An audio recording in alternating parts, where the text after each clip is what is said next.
الحمد لله نحمده ونستعينه ونستغفره ونؤمن به ونتوكل عليه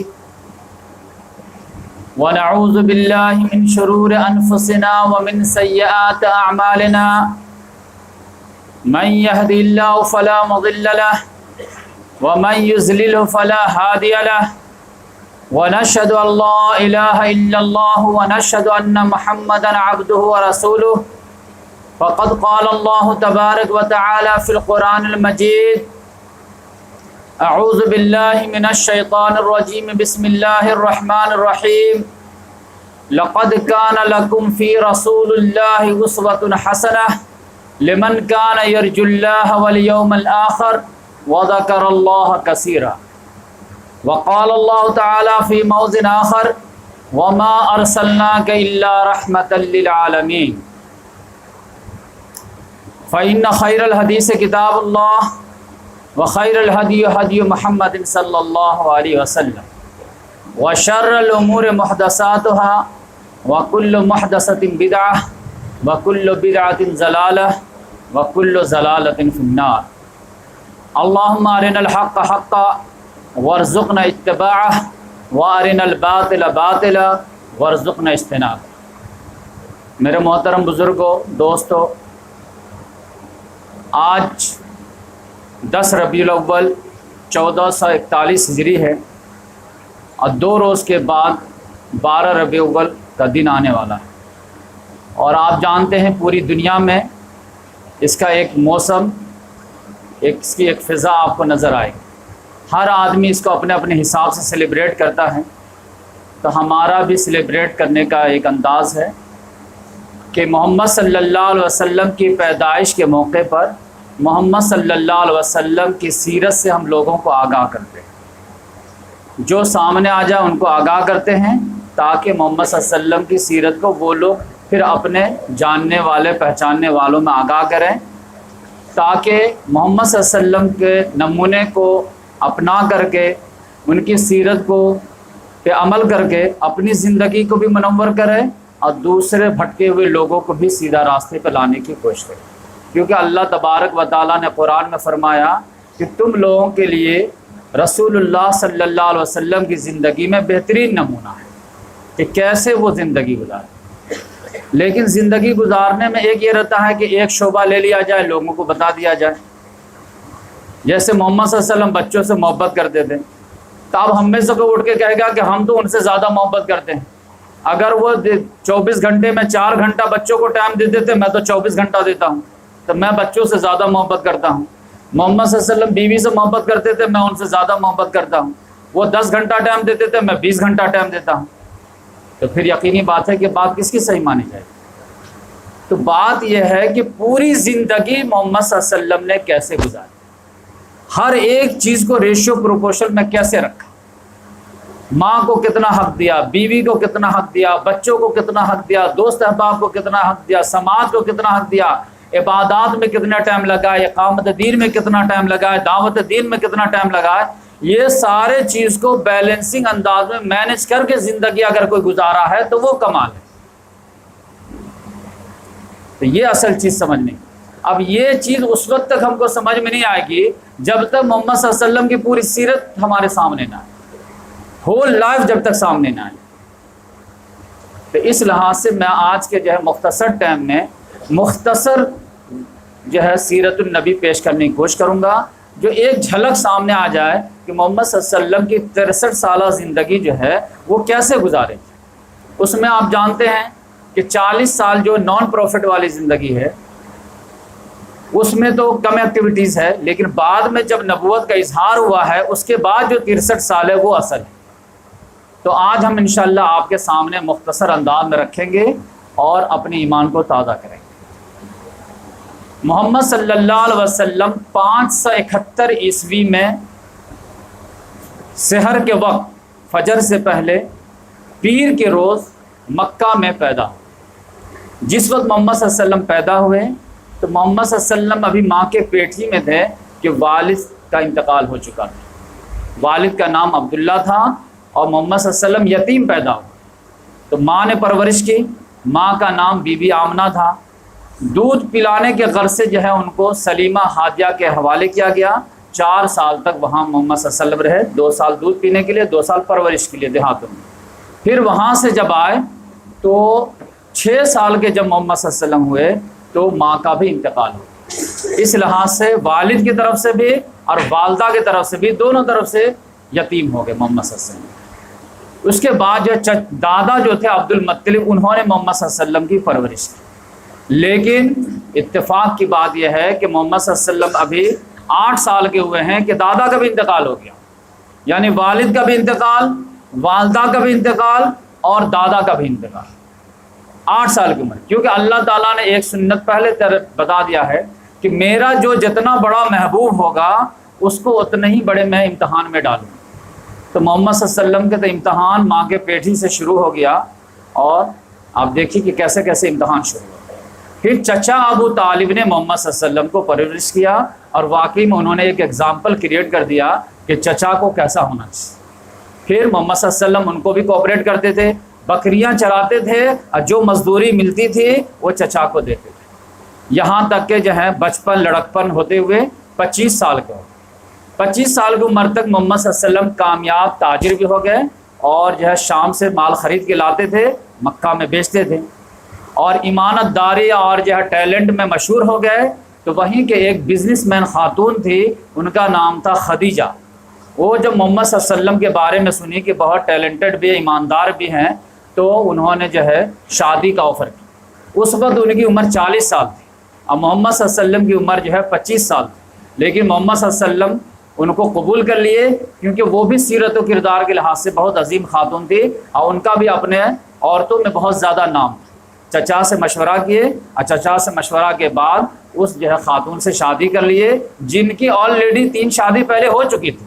اتفاق سے شوہر کا انتقال ہو گیا. اب محمد صلی اللہ علیہ وسلم زندگی گزارنے لگے. لیکن 35 جب کراس ہوا ہے، 35 سال کے بعد، حضرت عائشہ رضی اللہ تعالیٰ عنہ کہتی ہیں کہ محمد صلی اللہ علیہ وسلم نے خود بتایا کہ میں جب 40 سال کے قریب آنے لگا تو مجھے تنہائی جو ہے زیادہ پسند ہونے لگی. دنیا کے جھمیل مجھے اچھے نہیں لگتے تھے. خاص طور سے کیوں نہیں اچھے لگتے تھے؟ کہ دنیا میں ظلم زیادتی، غربت، ہر جگہ جو ہے لوگ مر رہے ہیں، لوگوں کو دبایا جا رہا، کوئی کسی کو غلام بنا لیا، کوئی کسی کو جو ہے استحصال کر رہا. اب یہ سب دیکھ کر کے مجھے تکلیف ہوتی تھی. اب میں غریبوں کو تو کھلا رہا ہوں، تب ایک سال میں 10 کو کھلایا، اگلے سال 20 کو کھلایا، 30 کو کھلایا، تو اب یہ غربت تو بڑھتی ہی چلی جا رہی ہے. کوئی ایسا نظام لایا جائے جو غربت ہی کو ختم کر دے، کوئی ایسا نظام لایا جائے کہ ظلم کو ختم کر دے. ہم تو مظلوموں کے سر پر ہاتھ پھیرتے ہیں، لیکن مظلوموں کی تعداد بڑھتی چلی جا رہی ہے. غریبوں کو کھانا کھلاتے ہیں، لیکن بھوکے لوگوں کی تعداد بڑھتی چلی جا رہی ہے. تو اب کوئی ایسا جو ہے سسٹم لایا جائے جس سے ان تمام چیز ظلم کا خاتمہ ہی ہو جائے، میں بھوک کو ہی ختم کر دوں. اس کے لیے محمد صلی اللہ علیہ وسلم تنہائی میں پہاڑ پر چلے جاتے تھے، اس غار میں کوئی غار میں جا کے بیٹھ جاتے تھے، دنیا کے شور و غل سے الگ ہو جاتے تھے، اور سوچ بچار کرتے رہتے تھے کیا کیا جائے. تو پھر سوچ بچار کرتے رہے 2-3 سال تک. جب ایسا چلا تب اللہ تبارک و تعالیٰ نے کہا کہ ٹھیک ہے، اب دین دنیا دونوں کے لحاظ سے میں رہنمائی دیتا ہوں. یعنی روحانی زندگی کیسے صحیح ہو اور دنیاوی زندگی کیسے سسٹمیٹک ہو، اس کے لیے میں آپ چاہتے ہیں تو میں آپ کو گائیڈ کرنے کے لیے تیار ہوں. تو اللہ تبارک و تعالیٰ نے غار حرا میں جو جبل نور پہ ہے، اس پہ جبریل علیہ السلام کو بھیجا، اور محمد صلی اللہ علیہ وسلم کو زور سے دبا کر کے جو ہے چھوڑے. اب بولے اقرا، پڑھو. محمد صلی اللہ علیہ وسلم بولے ما انا بقاری، میں پڑھا ہوا نہیں ہوں، نہ میں اسکول گیا نہ مدرسہ گیا، میں بچپن سے جو ہے یتیم تھا، لوگوں کے بکریاں چراتا تھا، تو میں پڑھا ہوا نہیں ہوں. انہوں نے پھر زور سے دبایا اور پھر بولے اقرا. پھر محمد صلی اللہ علیہ وسلم نے کہا میں پڑھا ہوا نہیں ہوں، ما انا بقاری. 3 مرتبہ ایسا. پھر محمد صلی اللہ علیہ وسلم کو وہی جواب، بھائی میں پڑھا نہیں تو میں کیسے پڑھوں. تو انہوں نے کہا اقرا بسم ربک الذی خلق خلق الانسان من علق اقرا وربک الاکرم الذی علم بالقلم علم الانسان ما لم یعلم. سورہ اقرا کی ابتدائی 5 آیت. اب بولے کہ آپ کی نبوت کا عام اظہار ہو گیا، اللہ تعالیٰ نے آپ کو نبی سلیکٹ کر لیا. محمد صلی اللہ علیہ وسلم صبح جب ہوئی تو دوڑے آئے. پہلا تجربہ تھا، ڈر بھی لگ رہا تھا، فرشتوں سے کبھی ملاقات نہیں تھی، کیا ہو گیا یہ ہمارے ساتھ؟ آ کر کے سب سے جو قریبی تھی بیوی خدیجہ رضی اللہ تعالیٰ نے ان سے شیئر کی، بولے کہ زملونی زملونی، مجھے چادر اڑاؤ، مجھے خشیت علی نفسی، مجھے اپنے جان کا ڈر لگ رہا، پتہ نہیں کیا ہوا۔ تو انہوں نے چادر اڑا دیے، جب تھوڑا سا ریلیکس ہوئے تو پھر بولے کہ خشیت علی نفسی، مجھے اپنے جان کا ڈر لگ رہا، پتہ نہیں کیا ہوا۔ تو حضرت خدیجہ جو ہے عظیم بیوی تھی، انہوں نے ایسی تسلی دی کہ سارا ڈر ہی ختم ہو گیا۔ کہا کہ آپ کہہ رہے ہیں مجھے ڈر لگ رہا ہے، آپ کو جان کا خطرہ ہے، کلا واللہ لا یخزیک اللہ ابدا، ہرگز نہیں، اللہ تعالیٰ آپ کو کبھی ضائع نہیں کرے گا۔ کیوں؟ انک لتصل الرحم وتحمل الکل وتکسب المعدوم وتقرئ الضیف وتعین علی نوائب الحق، آپ رحمی رشتوں کو جوڑنے والے ہیں، آپ مصیبت میں لوگوں کے کام آنے والے ہیں، آپ لوگوں کے ضیافت کرنے والے ہیں، آپ محتاجوں کے دستگیری کرنے والے ہیں۔ اللہ تعالیٰ ان کی قسمت کے لیے آپ کو زندہ رکھے گا۔ اگر آپ کو کچھ ہو گیا تو ان غریبوں کا کیا ہوگا، ان مظلوموں کا کیا ہوگا؟ لہذا ان کی قسمت کے لیے اللہ تعالیٰ آپ کو زندہ رکھے گا، آپ کو کچھ نہیں ہوگا۔ لہذا انہوں نے مزید تسلی کے لیے اپنے چچا کے پاس لے گئے جن کا نام تھا ورقہ بن نوفل۔ ورقہ بن نوفل جو ہے تھے تو قریشی میں سے، لیکن عیسائیت اختیار کر لیے تھے، اب بہت بوڑھے ہو گئے تھے، نابینا ہو گئے تھے، لیکن وہ اتنے ٹیلنٹڈ تھے کہ عبرانی زبان میں تورات لکھا کرتے تھے۔ ان کے پاس جب گئے ہیں، حضرت خدیجہ رضی اللہ تعالیٰ عنہا نے کہا کہ اپنے بھتیجے کی بات سنیے، ان کو کیا تجربہ ہوا؟ تو بولے بیٹا بولو۔ تو محمد صلی اللہ علیہ وسلم پورا غار حرا کا جب ماجرا سنائے تو ورقہ بن نوفل تو دنگ رہ گیا، کہا یہ تو وہی ناموس ہے جو موسیٰ علیہ السلام پہ آیا کرتا تھا، یہ وہی ناموس ہے جو عیسیٰ علیہ السلام پہ آیا کرتا تھا۔ آپ کو اللہ تعالیٰ نے پیغمبری عطا کیا ہے، لیکن پھر عجیب خوشی ہوئی کہ اللہ تعالیٰ نے پروفٹ بنایا، لیکن ایک بات ایسے بولے کہ پھر غمزدہ کر دی، بولے یا لیتنی حیا یا لیتنی ذرا، کاش میں اس وقت زندہ ہوتا، کاش میں اس وقت جوان ہوتا جب آپ کی قوم آپ کو یہاں سے نکال دے تو میں آپ کی مدد کرتا۔ محمد صلی اللہ علیہ وسلم چونک گئے کہ مکے والے مجھے مکے سے نکال دیں گے؟ ہاں، کوئی نبی ایسا دنیا میں نہیں آیا ہے جو دعوت آپ لے کر کے آئے ہیں وہ دعوت لے کر کے آیا ہو اور اس کی مخالفت کی نہ کی گئی۔ ہر اہل حق دائی کی مخالفت ہوتی ہے، کبھی بھی ہٹو بچوں کے نعرے نہیں لگاتے ہیں، کبھی بھی دائی حق کے راستے میں پھول نہیں بچھائے جاتے ہیں، ان کو دعا کے بدلے میں گالی ہی دی جاتی ہے، ان کو پھول کے بدلے میں پتھر ہی پیش کیے جاتے ہیں، اور آپ بھی وہی دعوت لے کر کے آئے ہیں تو آپ کو بھی یہی فیس کرنا پڑے گا۔ محمد صلی اللہ علیہ وسلم تعجب سے بولے اب مخرجیہم، کیا یہ لوگ ہم کو نکال دیں گے؟ جب ہم ان کے جو مجلس میں آتے ہیں تو ہم کو ویلکم کرتے ہیں، جا صادق جال امین کا نعرہ لگاتے ہیں، دو ٹائٹل انہوں نے ہم کو دیا ہے، صادق اور امین کا ٹائٹل انہوں نے ہم کو دیا ہے، ہم کو نکال دیں گے؟ ہم تو ان کے آنکھوں کے تارہ ہیں۔ ورقہ بن نوفل نے کہا نہیں، یہ بیٹر فیکٹ ہے، یہ آپ کو ماننا پڑے گا، یہ دیکھ لیجئے گا، میں زندہ رہا تو میں تو آپ کا سپورٹ کروں گا ہی، لیکن میں اتنا بوڑھا ہو گیا ہوں کہ چند دنوں کا مہمان ہوں، لیکن آپ تیار رہیں۔ تو اس لحاظ سے محمد صلی اللہ علیہ وسلم کو تسلی ہو گئی کہ یہ جو غار حرا کا معاملہ تھا یہ کوئی شیطانی وغیرہ کچھ نہیں تھا، یہ اللہ تعالیٰ کا پروفٹ تھے جبریل علیہ السلام، اور اللہ تبارک و تعالیٰ نے خاص مشن کے لیے مجھے چن لیا ہے۔ اس کے بعد کچھ عرصہ گزرنے کے بعد اللہ تبارک و تعالیٰ نے آرڈر دیا کہ وانذر عشیرتک الاقربین، اب کام کا آغاز کیجیے، کام شروع کیجیے۔ اور کام کیا ہے کہ قریبی رشتہ دار جو ہیں، خاندان کے لوگ، ان کو ڈرانا شروع کیجیے، ان کو وارن کیجیے، ان کو آگاہ کیجیے، ان کو خبردار کیجیے کہ یہ زندگی اصل زندگی نہیں ہے، اصل زندگی آخرت کی زندگی ہے، مرنے کے بعد تم فنا نہیں ہو جاؤ گے، مرنے کے بعد تم کو اپنے اعمال کا حساب دینا پڑے گا، اور توحید اور شرک کے بیس پر حساب ہوگا۔ لہذا محمد صلی اللہ علیہ وسلم نے علی رضی اللہ تعالیٰ عنہ کو بولے کہ پورے فیملی کے لیے کھانے کا ارینج کرو، جب کھانا کھلا دیں گے تو لوگ غور سے سنیں گے، تو دعوت دی کہ پورے خاندان بنو ہاشم کو بھی بنو مطلب کو بھی، سب لوگ کھانا کھا لیے۔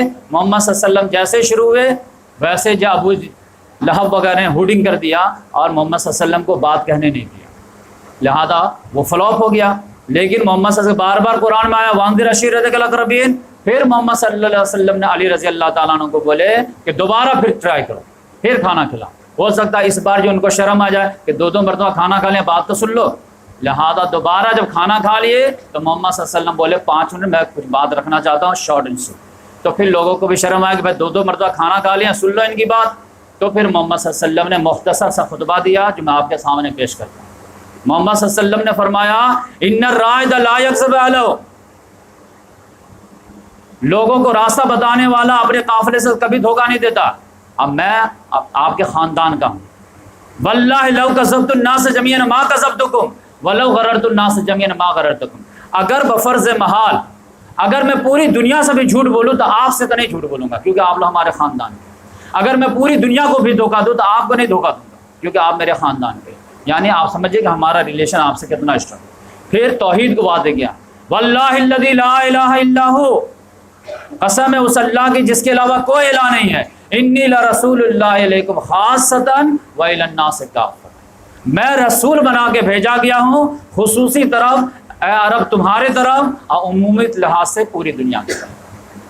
پھر انہوں نے کہا آخرت وانذر عشیرتک الاقربین، ڈرائیے آخرت سے. 5 سینٹنس میں محمد صلی اللہ علیہ وسلم ایسا ڈرائے کہ سب لوگ ڈر گئے.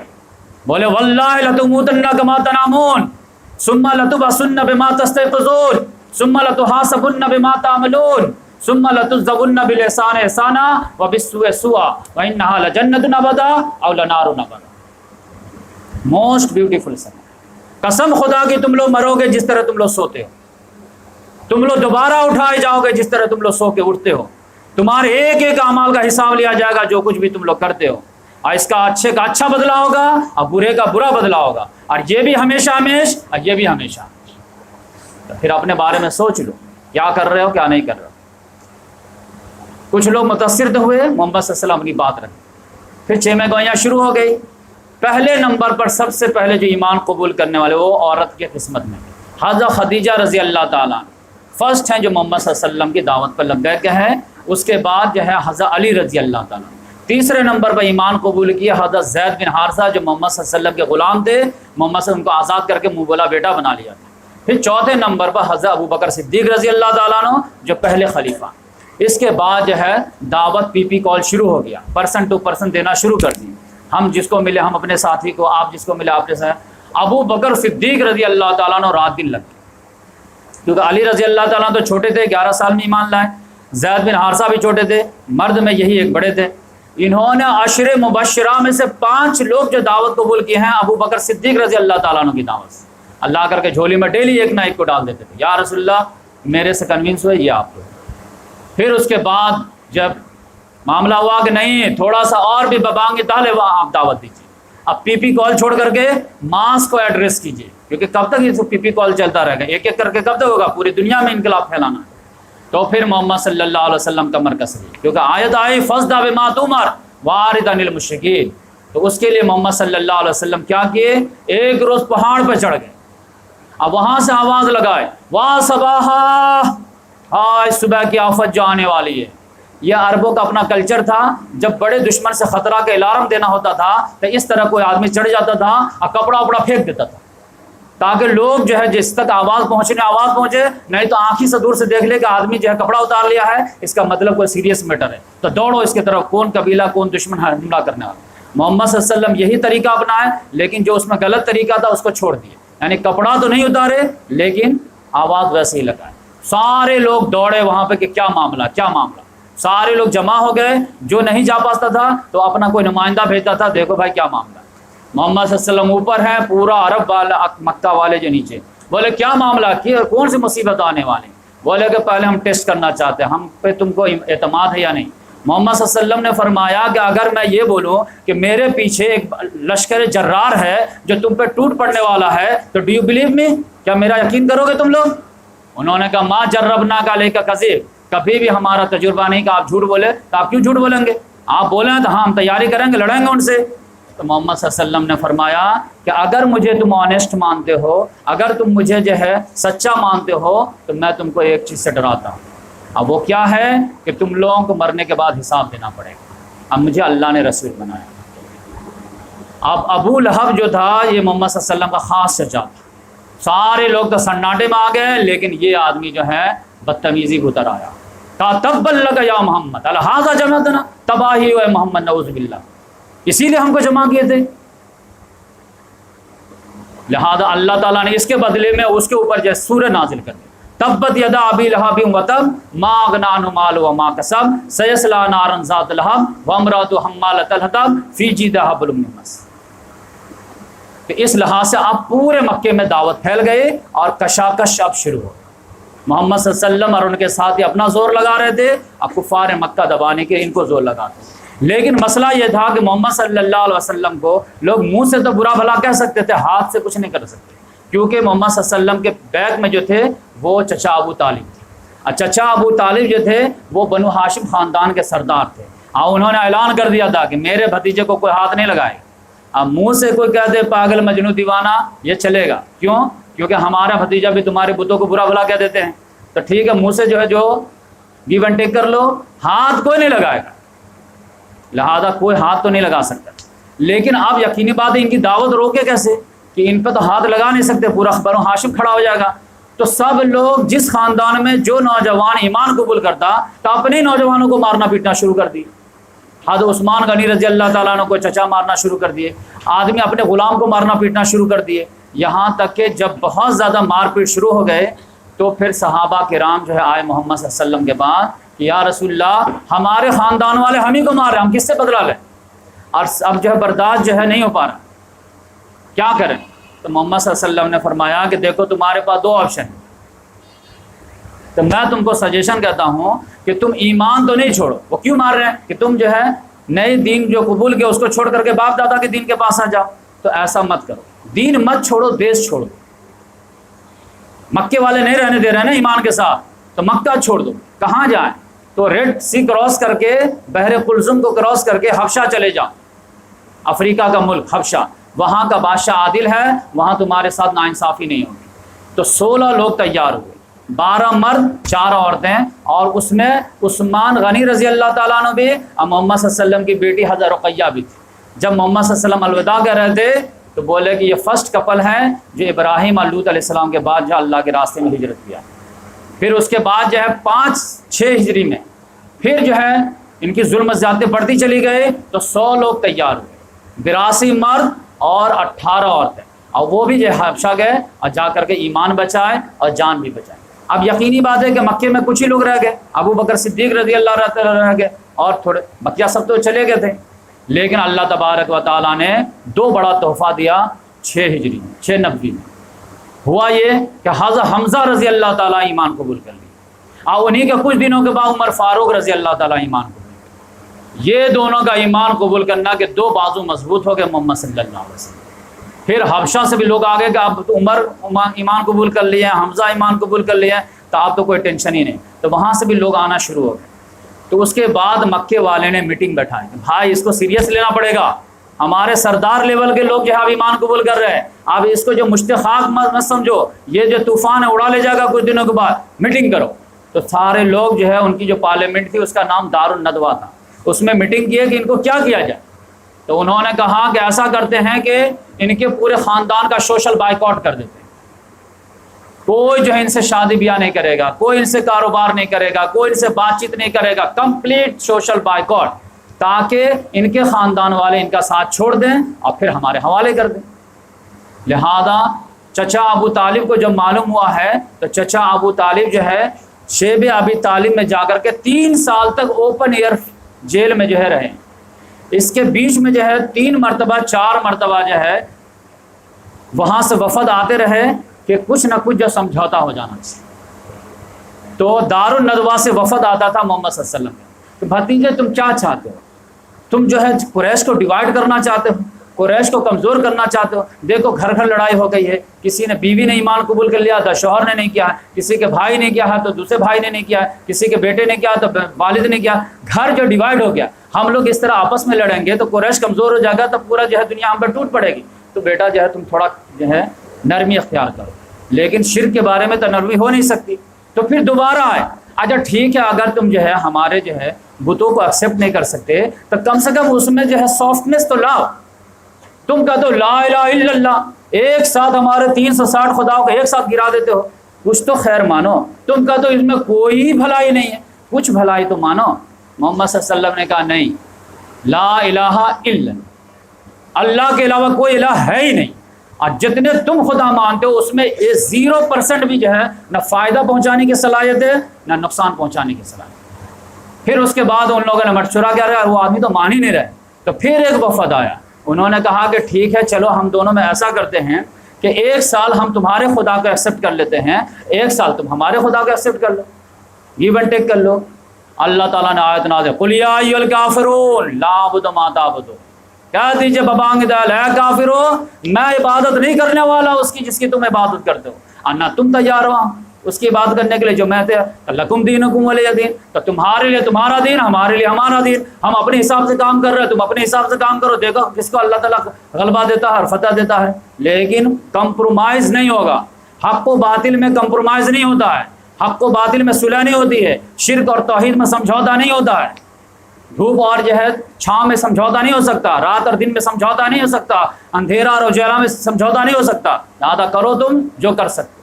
پھر وہ لوگ آفر لے کر کے آئے کہ یہ آدمی جو اٹھا ہے اتنی زبردست دعوت لے کر کے تو کوئی نہ کوئی موٹیو تو ہوگا، کچھ تو چاہ رہے ہوں گے، تو جا کر کے آفر کرو. تو عتبہ بن ربیعہ آیا بڑا بڑا آفر لے کر کے، بھتیجے تم کیا چاہتے ہو؟ تم بادشاہ بننا چاہتے ہو عرب کے؟ تم مال و دولت اکٹھا کرنا چاہتے ہو؟ کسی خوبصورت عورت سے شادی کرنا چاہتے ہو؟ تینوں چیز ہم تم کو دینے کے لیے تیار ہیں. تم کو ہم بادشاہ بنا لیتے، آج سے گھوشت کرتے، گرچہ ہمارا عرب کا مزاج نہیں بادشاہ ماننے کا، لیکن بادشاہ مان لیتے. اگر مال و دولت چاہتے ہو مال و دولت کا ڈھیر لگا دیں. اگر کسی عورت سے شادی کرنا ہے تم انگلی بتاؤ ہم تم کو نکاح میں ڈال دیں گے. محمد صلی اللہ علیہ وسلم نے کہا کہ میرے طرف سے بھی سن لو، کیا تم اگر یہ دولت عورت شہرت یہ سب کیا بات کر رہے ہو، تم میرے دائیں ہاتھ میں چاند اور بائیں ہاتھ میں سورج بھی رکھ دو پھر بھی میں اس دعوت سے بعد نہیں آؤں گا جو اللہ تعالیٰ نے مجھے آرڈر دیا. یا تو یہ دین غالب ہوگا یا میرے اس راستے میں جان جائے گی، تیسرا کوئی آپشن نہیں. تو وہ لاجواب ہو گیا. پھر گیا اپنے اس میں میٹنگ میں، کیا ہوا؟ ارے وہ تو 0 لیول پہ ہلنے کے لیے تیار نہیں، بہت ریجڈ آدمی ہے، مانتا ہی نہیں ہے. پھر اس کے بعد کہا اچھا یہ نہیں مانتے نا تو اس کے چچا کے پاس جاؤ جو مین سپورٹر ہے، اگر وہ بیچ سے ہٹ جائیں نا تو ہم تو آرام سے ان کو ٹارگٹ بنا سکتے ہیں. تو پھر جو ہے چچا ابو طالب کے پاس آئے، اب پورا بڑا وفد لے کر کے آئے کہ ابو طالب اب کان کھول کر کے سن لیجئے، اب پانی سر سے اوپر ہو گیا ہے، اب عین فی زینب برداشت نہیں ہوگا، آپ یا تو اپنے بھتیجا کو سنبھالیے یا آپ بیچ سے ہٹ جائیں، اور نہیں تو پھر آپ بھی جنگ کے لیے تیار ہیں. یا تو ہم رہیں گے یا آپ رہیں گے، لیکن ہم جو اپنے بتوں کی توہین برداشت نہیں کریں گے. تو یہ جب دھمکی آئی ہے قریش کی طرف سے تو چچا ابو طالب ہل گئے. کیا ہے کہ یقینی بات ہے ہمارا ایک چھوٹا سا خاندان ہے، اس میں مسلم غیر مسلم سب ہے، اب پورے مکہ سے تو ٹینشن نہیں لے سکتے. لہذا جب محمد صلی اللہ علیہ وسلم کہیں سے آئے تو چچا نے محمد صلی اللہ علیہ وسلم کو بلایا کہ بھتیجے ایک بات تم سے بتاؤں؟ کہا 10 سال سے میں تم کو پروٹیکٹ کر رہا ہوں، بچپن سے تمہاری پرورش کیا ہوں، کوئی پرابلم نہیں، لیکن اب پانی سر سے اوپر ہو گیا. بھتیجے آپ جو ہے چچا کے اس نازک کندھے پر اتنا بوجھ نہ ڈالو کہ اٹھا ہی نہ پائے. کیا ہوا چچا؟ دیکھو قریش والے آئے تھے اور اس طرح دھمکی دے کر کے گئے ہیں، تو اب تو تم سمجھ رہے ہو کہ پورے مکے سے تو ہم نہیں لڑ پائیں گے. تو محمد صلی اللہ علیہ وسلم کو اتنی تکلیف ہوئی کہ آنکھوں سے آنسو جاری کہ آخری سہارا دنیاوی جو ہے، اللہ تعالیٰ تو ہے ہی سہارا، لیکن دنیا میں جو سہارا ہے وہ بھی ہل گیا.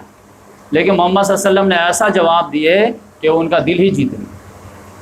بولے کہ چچا جان یہ دولت عورت شہرت دھمکی یہ سب ایک طرف، آپ میرے طرف سے سن لیجیے کہ آپ کو بھی ساتھ دینا تو بہت ٹھیک، نہیں ساتھ دینا تو ہم آپ کے بھروسے تو نہیں اٹھے نا، ہم تو اس حکم الحاکمین کے بھروسے اٹھے. آپ میرے طرف سے کلیئر کٹ میسج دے دیجئے، یا تو یہ دین غالب ہوگا یا میرے اس راستے میں جان جائے گی، تیسرا نہیں آپشن. اب بیٹا تمہارا یہ عزم ہے؟ کہا ہاں میں اکیلے فائٹ کر جاؤں. تب بولے بیٹا میں تم کو چھوڑوں گا نہیں، تم جاؤ جو تم کو کر رہے ہو کرتے رہو، ہم جیتے جی تم کو دشمن کے حوالے نہیں کریں گے، تم کو سپورٹ کریں گے. لہذا محمد صلی اللہ علیہ وسلم کو خوشی ہوئی. لہذا چچا ابو طالب میں نے پورا خاندان کو لے کر کے شیب ابی طالب میں رہ گئے. 3 سال تک وہاں سوشل بائیکاٹس ہیں. اتنی اذیت ناک تھی کہ لوگوں کو پتھر یہ جو ہے پتے کھانے پڑے ہیں، چمڑا چوسنا پڑا ہے. لیکن 3 سال کے بعد جو وہ لوگ جو ہم معاہدہ لکھے تھے کہ کوئی ان سے بات نہیں کرے گا، خانہ کعبہ پہ لٹکا دیے تھے، اسی کو دیمک نے کھا دیا. محمد صلی اللہ علیہ وسلم نے چچا کو بولے کہ وہ دیمک جو ہے جو معاہدہ لٹکا ہوا اس کو دیمک کھا کے جا کے بتائیے ان کو.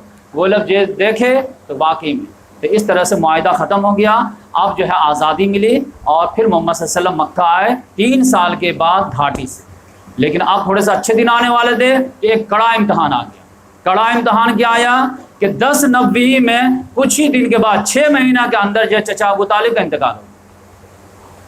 اب چچا ابو طالب جو ایک دنیاوی سہارا تھے، ستم بالائے ستم. آپ جانتے ہیں کہ بنو ہاشم خاندان کا جو سربراہ بنا وہ ابو لہب بن گیا، جو سب سے بڑا جانی دشمن تھا. اس نے مکے میں جا کے اعلان کر دیا کہ بھائی اب میں بنو ہاشم خاندان کا سردار ہوں، اب تم میں سے جس کو جو جی چاہے ان کے ساتھ کرو، ہم بیچ میں نہیں آنے والے. اب پھر ایک اور مصیبت آئی. 3 مہینے کے بعد حضرت خدیجہ رضی اللہ تعالیٰ عنہ کا بھی انتقال ہو گیا. ایک اندر کی سپورٹر، ایک باہر کی سپورٹر. اس مشن میں بیوی کتنی سپورٹر ہوتی ہے آپ کو اندازہ نہیں لگ پائے گا. جب آدمی جو ہے بات سن کر کے آتا ہے، بیوی جب تسلی دیتی ہے تو آدمی سارا غم بھول جاتا ہے. تو باہر کے سپورٹر بھی اللہ کے پیارے ہو گیا، اندر کے سب. اس لیے محمد صلی اللہ علیہ وسلم نے 10 نبی کو عام الحزن ڈکلیئر کیا، ایئر آف دا گریف، یہ غم کا سال ہے. پھر اب ہر آدمی کچھ بھی کرنے کے لیے تیار تھا، کچھ بھی کرتے، کوئی پکڑنے والا نہیں، کوئی روکنے والا نہیں. لہذا محمد صلی اللہ علیہ وسلم نے سوچا کہ اب مکے میں رہنا ہمارا مشکل ہے، لہذا الٹرنیٹ تلاش کرو، کہاں جائیں ہم. دعوت کے سینٹر کو چینج کر دیتے. لہذا محمد صلی اللہ علیہ وسلم کی نگاہ پڑی کہاں؟ طائف شہر پہ. 60 میل دور ہے کہ وہاں چلے جاتے ہیں. وہاں 3 سردار ہیں، اگر ان لوگوں نے دعوت قبول کر لیا تو میں پوری دعوت سینٹر وہاں چینج کر دوں. لہذا زید بن حارثہ کو لے کر کے طائف گئے ہیں. لیکن آپ جانتے ہیں وہاں کے 3 سردار تھے، عبد اللیل، حبیب اور مسعود. تینوں نے ایسا جواب دیا کہ سینہ چھلنی کر دیا. اللہ کو آپ کے علاوہ کوئی اور دوسرا نہیں ملا تھا، جائے جا ہم آپ سے بات ہی نہیں کریں گے.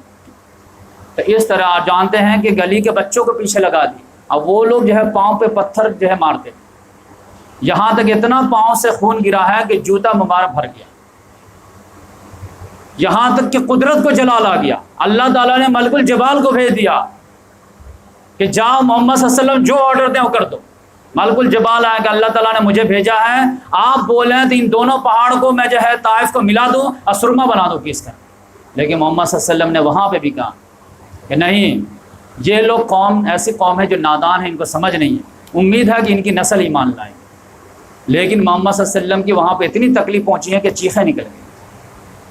طائف کی دعا پڑھی آپ، اللہم الیک اشکو ضعف قوتی وقل حیلتی وہوانی علی الناس الی من تکلنی الی بعید یتجہمنی الی عدو ملکت امری لیکن ان لم یکن علی غضبک فلا ابالی. اے اللہ میں تیرے ہی دربار میں جو ہے شکوہ کرتا ہوں، کس کے حوالے تو نے کر دیا ہے؟ اے ارحم الراحمین، تو ہی جو ہے کمزوروں کا بھی رب ہے، میرا بھی رب ہے، لیکن اگر تو مجھ سے ناراض نہیں ہے تو مجھے کوئی پرواہ نہیں.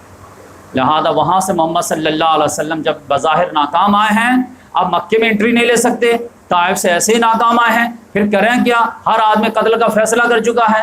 تو مطعم بن عدی نے محمد صلی اللہ علیہ وسلم کو پناہ دیا کہ ٹھیک ہے میرے پناہ میں رہیے، کوئی آپ کو کچھ نہیں کرے گا. لہذا محمد صلی اللہ علیہ وسلم مطعم بن عدی کے پناہ میں آئے ہیں اور مکے میں رہے، لیکن دعوت کا کام نہیں کر سکتے تھے سوائے حج کے ایام، کیونکہ حج کے ایام میں ظلم زیادتی ان کے یہاں منع تھی. لہذا صرف حج کے ایام میں جو 3 مہینہ ملتا تھا اس میں جو باہر سے قافلے آتے تھے ان کو دعوت دیتے تھے. اسی میں آپ جانتے ہیں یثرب جو مدینہ ہے وہاں سے قافلہ آیا ہوا.